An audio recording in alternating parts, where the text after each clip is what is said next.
안녕하세요. 저는 치과위생사로 일을 하다가 이제 보건소에서 근무 중인 의료기술직 공무원입니다. 네, 반갑습니다. 네, 저는 이제 좀 보건소 관련 파트로 넘어가고 싶어요. 네. 그러니까 제가 이해한 게 맞으면 치위생사로 근무하시다가 의료기술직 공무원 시험을 붙으셔서 이제 공무원 발령이 네. 지금 경기도에 있는 한 보건소로 난 걸로 알고 있거든요. 네. 그렇게 알고 있는데 그럼 현재 의료기술직 공무원으로서 보건소에서 정확히 어떤 업무를 하고 계신가요? 일단 의료기사 면허를 가지고 왔기 때문에 네. 관련 업무인 저는 치위생사 면허이기 때문에 구강보건 사업을 하나 맡고 있고 네. 사실 공무원이 하나의 업무만은 하진 않아요. 네네. 여러 개의 사업을 동시에 하는 경우가 많은데 그래서 추가로 국가암 검진 사업이나 아동의료비 지원 사업까지 하고 지금은 코로나19 사태 때문에 코로나19 업무를 이제 중점적으로 하고 있습니다. 코비드-19 얘기 나와서 제가 좀 여쭤보는 건데 네. 이 지금 최근에 코로나가 장난이 아니에요. 수도권에서 엄청나게 기승을 부리고 있는데 코비드-19 관련 업무하시면서 좀 가장 힘든 게 있으면 어떤 부분이 좀 있을까요? 일단은 저희 보건소 직원들이 다 퇴근을 못 해요. 너무나도 많이 고생을 하고 계십니다, 진짜. 퇴근을 못 하는 게 제일 힘들고 두 번째로는 되게 진상민원이라고나 할까요? 네. 네, 말도 안 되는 소리를 하시는 분들이 있다 보니까 저희가 가뜩이나 업무도 많은데 이제 업무 딜레이까지 되는 네, 이런 상황이 좀 있어요. 진상 좀 악성 민원이 있다면 좀 구체적으로 어떤 건지 좀 여쭤봐도 될까요?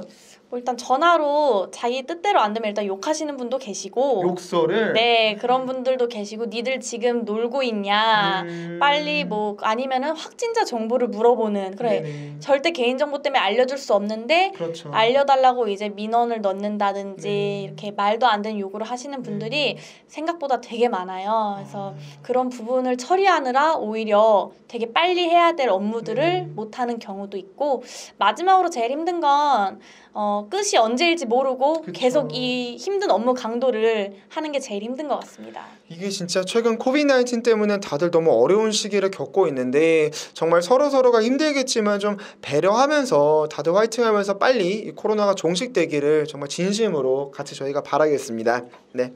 그러면 이제 코로나 이슈에 대한 부분은 넘어가고요. 네. 지금 보건소로 본인은 치위생사 근무하시다가 공무원이 돼서 보건소로 발령을 받았잖아요. 네. 이런 본인 같은 케이스가 좀 흔한 편인가요? 아니면 좀 많지는 않나요? 이런 케이스가? 뭐 일반인이 공무원이 되는 건 흔한 케이스인데 네. 치위생사 면허를 이용해서 공무원이 되는 건 사실 흔하지 않아요. 왜냐면은 TO가 나지 않기 때문에 TO가 좀 적다는 말씀이신가요? 네, 한 번 들어가면 정년까지 다니다 보니까 새로 추가로 자리를 요하지 않는 이상은 네. 보통 자리가 잘 나지 않습니다.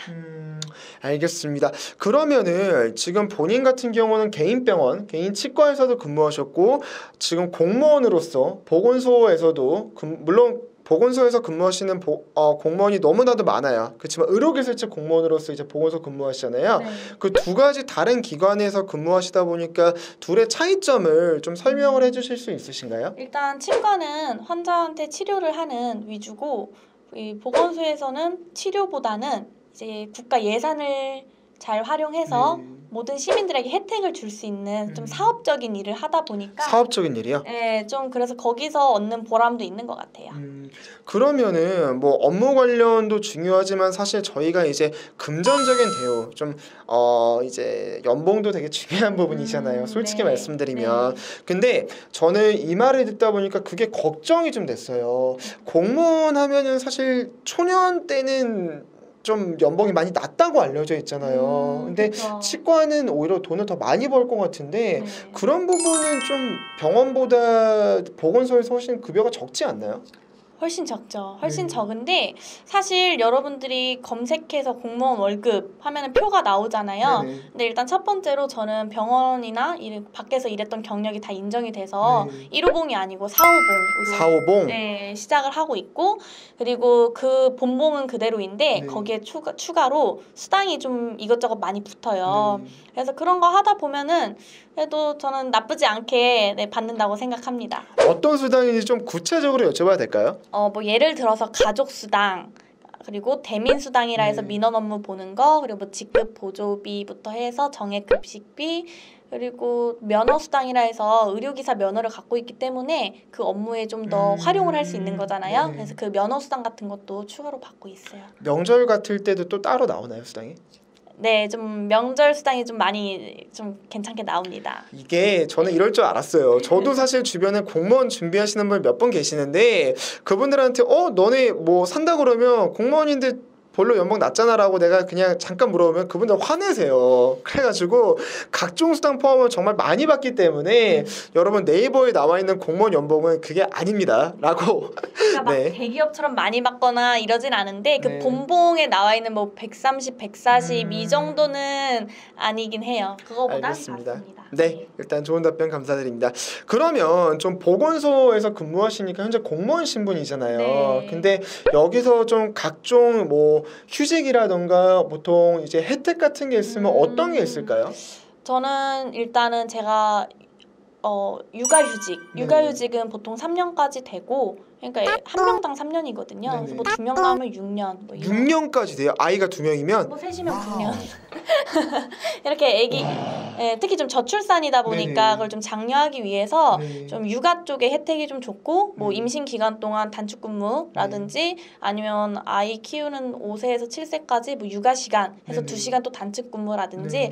좀 아기를 육아하거나 키우기 좀 좋은 조건들이 있고, 무엇보다 제가 공무원 시험을 준비해야겠다라고 딱 이렇게 꽂힌 휴직은 유학휴직이라는 게 있어요. 잠시만, 휴직이 아니라 유학? 네, 유학. 유학 가는 휴직? 네네네. 공무원이 유학 휴직이 있다고요? 네. 저 깜짝 놀랐는데 어떤 유학 휴직인지 좀 구체적으로 해주실 수 있으신가요? 지자체별로 기준은 다르긴 한데 네. 예를 들어서 내가 어디 나라에 가서 어느 대학에 가서 이거를 이수해오겠다라는 네. 계획서를 내고 네. 그게 인정이 되면은 휴직이 돼요. 그래가지고 실제로 이제 유학을 가는데 이제 저 나이가 뭐 애매해서 혹시라도 유학휴직을 가기 전에 뭐 결혼을 하게 됐다 네. 하면은 나중에 아기가 컸을 때 아기 조기 유학차 이렇게 네. 갈 때 저도 그냥 하면 또 휴직을 또 낼 수 있는 거거든요. 잠시만요. 저 회사 그만두고 저 이거 준비할래요.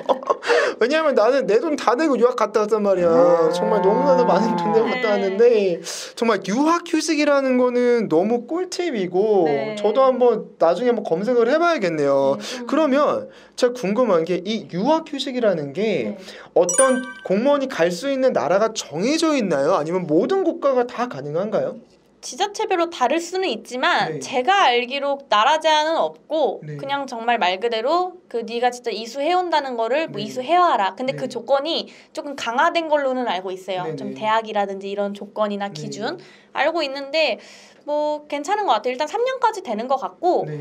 그 외에 만약에 유학휴직을 갔다 왔는데 일을 하기 싫다 네네. 하면 뭐 가사휴직 내도 되고 근데 물론 뭐 돈은 안 나오죠. 근데 그러면은 하지 않다면 그럼 유학 휴직할 때는 뭐 유학 가서 체류하는 비용 같은 경우는 어느 정도 좀 서포트가 되는 건가요? 그 정말 제가 계획하고 그 지자체에서 해오라는 걸 해오면 네네. 월급의 몇 프로는 나온다고는 알고 있어요.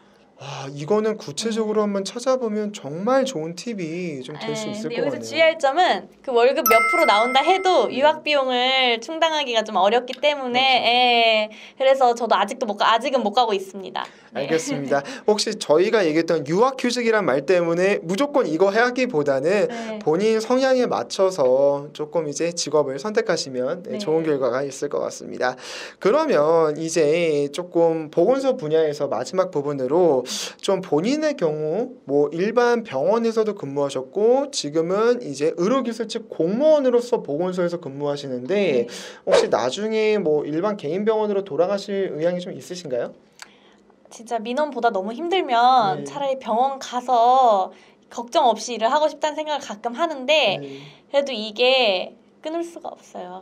아마 못 돌아갈 것 같아요. 저는. 그런 것도 있나요? 보건소에서는 좀 여자분들이 더 잘 꾸미거나 이런 것도 있잖아요. 그런 것도 좀 그렇죠. 있긴 있나요? 특히 이거는 좀 여담일 수 있지만 네. 병원에서는 일단 네일 아트나 뭐 이런 귀걸이, 액세서리 이런 게 조금 못하는 제약이 있는데 네네. 보건소는 그냥 사무직 느낌이다 네네. 보니까 뭔가 꾸미는 거에 제약이 없어서 그런 건 좀 좋은 것 같아요.